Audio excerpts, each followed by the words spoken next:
What's up, everybody on YouTube? Max Rock here with another video. It's going to be a little tech vlog with me talking and reminiscing on this video here because I was just recently thinking, and I was trying to think of my favorite phone of all time, or not necessarily my favorite phone, but my most memorable phone. And after like going through a bunch of phones that I had in the past when I was younger, like my first smartphone, I remember a phone called the LG Optimus. I think it was the F. I'm not sure, but it was a while ago. It was like a 4.5-inch phone. It was back when I was like around 17, 18 years old. 24 now, so it was a while ago. But I remember that phone there. I also remember the what phone was that? I don't remember. Oh, forget that one. That one slipped my mind, but my most memorable phone was probably this phone here that I got pulled up on my Z Max Pro. Let me cut the brightness down so you guys can see it. This phone here. Tell me you remember this phone. I don't care what service you were using. I mean, of course it was only on Sprint, but whether you had the iPhone at that time or you had the Motorola, what was that? I think it was the Photon at that time, the Motorola phones. Or was it the Droid? I'm not sure. But when this phone came out here, the HTC EVO 4G, don't even lie, man. This phone was bananas. Right? It was one of my first phones I had that was considered flagship. Right? Had a 4.3-inch screen. It was 480 by 800 pixels. Because at that time, that was crazy. 8-megapixel camera in the back, 720p. That was crazy. 512 megabytes of RAM. It had a Snapdragon S1. Just think about 512 megabytes of RAM and how ridiculous that sounds today. And that was only about 5-6 years ago. So 512 megabytes of RAM cannot function on any. It could probably work on some phones, but it's not going to cut it. And then look at this here. Look at this. You see that? 1500 milliamp hour battery. Now, if you had the EVO before, that 1500 milliamp hour battery was trash, like garbage. Like, it just did not cut it. You probably get maybe 2.5, 3, 4, maybe 3.5 hours out of that, and that was just garbage. It was a TFT display. It was capacitive, of course. It had 217 pixels per inch. Alright, so looking back, that was actually pretty good to be a screen that's not even HD. It had corner and grid glass for the very first version of it. HTC Sense UI. Now, that Sense UI there back in the day, with the weather animation and the cool little clock widgets, I don't know, man. If you never had that phone, you just don't know how crazy that phone was and how it changed the game. Had Android OS, obviously. 2.1. Now, right now we're at 7. I think it's Android 7.0, right? Yeah, we're at 7 right now. It was upgradable to gingerbread.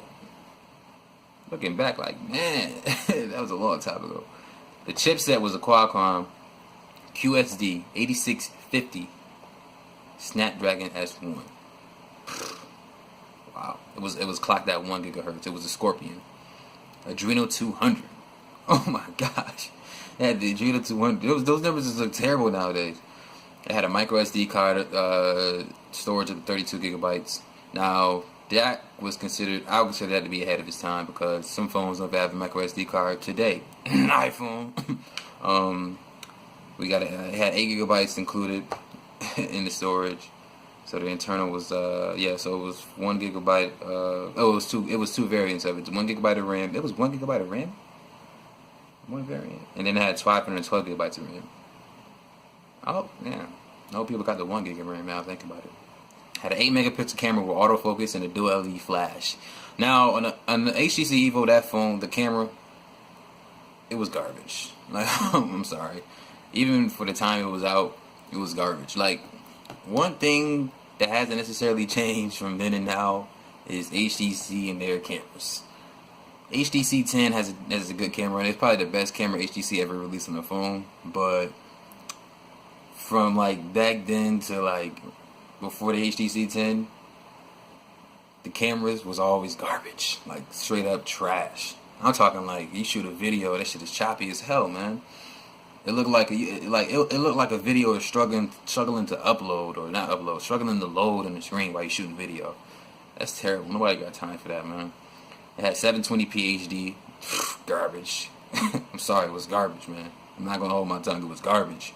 The secondary camera was 1.3 megapixels. Do I gotta say it again? Garbage. It had a loudspeaker, had a 3.5mm headphone jack, it had Wi-Fi. Now, the connectivity with this phone was the WiMAX network. It wasn't HSPA, which was probably one of Sprint's biggest mistakes that I look back. Now that I look back.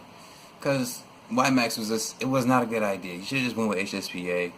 I guess they were just in a super rush to have a phone with 4G. Hey, it worked though, because they sold a lot of those phones, man. And with the 4G, it just helped the branding. It just made the phone seem like it was just future. Like it was just nothing but future. Like when you saw the phone in the commercials, kickstand, 8 megapixel camera, all that bull crap, it just looked amazing. I brought into the hype. Like I said, it was my first flagship. Let me see, it had Bluetooth 2.1. Jesus Christ. It had GPS, stereo FM radio, micro USB version 2.0. Really? Didn't know that. It had an accelerometer, proximity sensor, a compass, SMS. Actually, back then, it was a big deal to have SMS threaded view. Leave a comment if you know what I'm talking about when I say threaded view. Right now, it's so common threaded view that people don't even know what I'm talking about. But back then, when you were messaging people, it was no such thing as threaded view. It was just all bunched in one. Like you don't know, you probably don't know what I'm talking about because times are just so advanced nowadays. It had MMS email, push email, and instant messaging. It had Adobe Flash. Remember when Android phones had the actual Flash in the browser, and they had like, man, they were just killing Apple back then, man. But nobody is running Flash now. It was kind of pointless to have Flash on that device, but whatever. Let me see. You had an HDMI port. That was cool. I remember that. Didn't have an HDMI cable, but my phone had it, so I bragged about it. Talk time was 5 hours and 12 minutes. Lies. Talk time was about 13 seconds. Fuck out of here. That battery was horrible on that phone. And I had the white version too, I remember that. So yeah, I remember that phone. It was probably my most memorable phone because it was, like I said, my first flagship. It was very nice looking phone, had the kickstand on it. Yeah, I had some good times with that phone, but my second flagship phone that I got, let me just go ahead and pull it up for you guys. I know you guys remember this one. Matter of fact, it's still on sale to this very day. So let me go ahead and pull it up here. This bad boy right here. Galaxy S3. Still to this day, probably one of my most favorite phones of all time. Because I never had a problem with that phone. The only thing I complained about with that phone was the build. Because that build was just garbage. Like, there was points where I can just press the back of it and it would indent. That was annoying. Alright, so let me see here. As you see, it had a 4.8-inch screen, 8 megapixel camera that was able to shoot 1080p video. Probably can't see that well. 1 gig of RAM. It was the Exynos processor. Shout out to the Exynos. And a 2,100 milliamp hour battery. Now this phone here, now that I think about it, that was a cool phone. I absolutely loved it. I think I got this phone coming straight out of high school, going into my first semester in college. So that was a while ago. It was announced May 2012, available May 2012. It had a Super AMOLED touchscreen.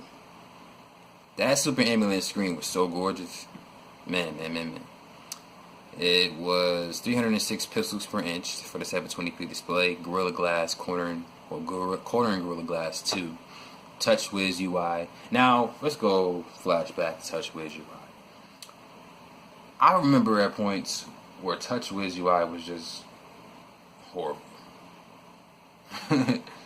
garbage. But on the S3, it was able to function a bit better. It wasn't like as bad, but it was functioning a bit better. So I'll give it that there. The OS was 4.0.4 ice cream sandwich. It had upgradable. It was able to be upgraded to 4.3, which is Jelly Bean. The chipset was, as you know, was the Exynos 4412, the quad core, clocked at 1.4 gigahertz. That was crazy back then, man. It had the Mali 400 for the GPU, MP4, micro SD card, expandable up to 64 gigabytes. Internal was like 3 different options. It had 16, 32, or 64. 1 gig of RAM. As I said, the 8 megapixel camera had a 2.6 aperture. That was not good. Autofocus, but the camera was still good. LED flash. Front-facing camera was 1.9 megapixel. I had, of course, a loudspeaker, 3.5mm headphone jack, micro USB 2.0 cable,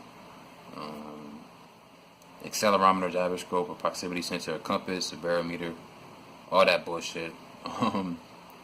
Had a removable battery, which is good. The colors were all, it had mad different colors. You had pebble blue, marble white, amber brown, garnet red, sapphire black, titanium gray, and La Fleur. So Samsung has always been popping into colors, unlike some people. Apple, until this year. I'm just playing. I'm just messing around. Don't hate me, Apple fanboys. I'm just fucking teasing. But yeah, that S3 was probably one of my favorite phones there. And then the last flagship that I brought. Let me go ahead and pull it up now. This was the last flagship that I personally brought. And this was a couple years ago. About a couple years ago. Of course, we all know this phone here, because this phone to this day is still a fucking badass. And I'm going to get another one soon. This bad boy right here. Samsung Galaxy S5. And around that same time, I brought my sister the G3, which had a 2K display. So that phone was ahead of its time, too. But when I say this phone was probably one of Samsung's best phones of all time, minus the fingerprint scanner and that dumbass heart rate monitor. Because I still think that shit was stupid. But, we have the 5.1-inch 1080 by 1920 screen, which is Full HD, Super AMOLED, 16 megapixel camera, capable of shooting 4K video, bro. 2 gigs of RAM, Snapdragon 801, 2,800 milliamp hour battery, with the quick charge. That was my favorite phone. And you know what? That's my favorite phone of all time. The camera was amazing. In some way. Look at that. I forgot this too. It was released 2014, so that was a couple years ago. It was micro SIM. It was IP67 certified, dust and water resistant. It's crazy, man. Corner and grill glass 3, TouchWiz UI, of course. Had 4.4.2 KitKat, upgradable to 6.0 Marshmallow. The 801 Snapdragon was killer. Quad core, 2.5 gigahertz, bruh. Adreno 330, 256 gigabytes for the micro SD card, expandable storage. 2 gigs of RAM, as I said. Had 2 variants, 16 gigs of internal, 32 gigs of internal. Yeah, this camera was amazing. 16 megapixel was 2.2 aperture, 31 millimeter lens, I think. It was phase detection, autofocus, LED flash. A lot of, look at this, all these options for the camera. It's amazing. 2160p at 30 frames per second, 1080p at 60 frames per second, and 720p at 120 frames per second, which is crazy. 2 megapixel camera on the front. It was capable of shooting HD video as well. I'm just going through all these old phones, man, because it just hit me. As far as the sensors, it had the USB had 3.0, obviously, for super. It had quick charge. Fingerprint scanner, accelerometer, gyroscope, proximity sensor, compass, a barometer, gestures, and heart rate monitor, blah blah blah. SMS, threaded view, whatever. It came with all this. It had so many different things you can get because you got this phone. I remember it had, like, of course, the Dropbox had 50 gigs of cloud storage free.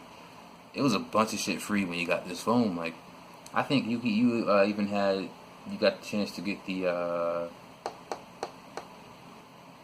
that Jay-Z album that came out a few years back if you got the phone, which, you know, could have passed on it, because we talk about music, it's a whole other thing. The album was not all that. It was good though. It was Jay-Z. I'm a big Jay-Z fan, but does not compare anywhere near his best stuff. Colors had charcoal black, copper gold, electric blue, shimmery white. These weird ass color names, man. So they basically had black, gold, blue, and white. I don't know why the fuck they just can't say stuff like that. They gotta put all these little cool ass names. Like Apple, I give them a pass though, because that jet black, it does look like jet black, and the regular black just look like black. So I'm not even mad for them naming the colors that. And then they got, instead of pink, they call it rose gold, and they got gold, and they got regular silver. So, you know, I guess another name for pink is rose gold, but doesn't take away the fact that it's pink. Anyway, that's pretty much it there.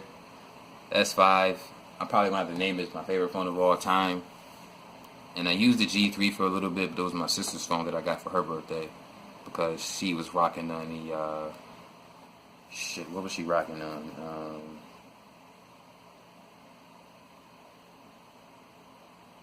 Oh yeah, she had the iPhone 4S.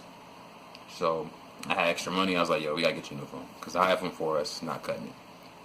So that G3 with the 2K display, 3 gigs of RAM. Oh my god, that phone's ahead of its time. I think that was one of the LG's best phones ever. And I think the S5 is Samsung's best phone ever. So that's the title of this video here. What's your most memorable phone, and or your most favorite phone, or your favorite phone of all time? For me, S5, because that was my personal daily driver for like a year and a half.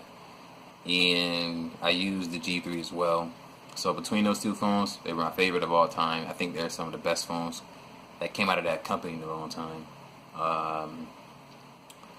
Yeah, but just because of everything it had and how it changed the game. I'm not looking at build quality or anything like that, but yeah, you gotta give it to those phones there. So pretty much it here. It's a long video, about to end up closing it out. So yeah, in the comments, let me know what was your favorite phone of all time. What's your most memorable phone? And yeah, that's pretty much it. So as you know, my name is Max the Rock here. I want to thank you for watching this video, of course, and you enjoy the rest of your day. Peace.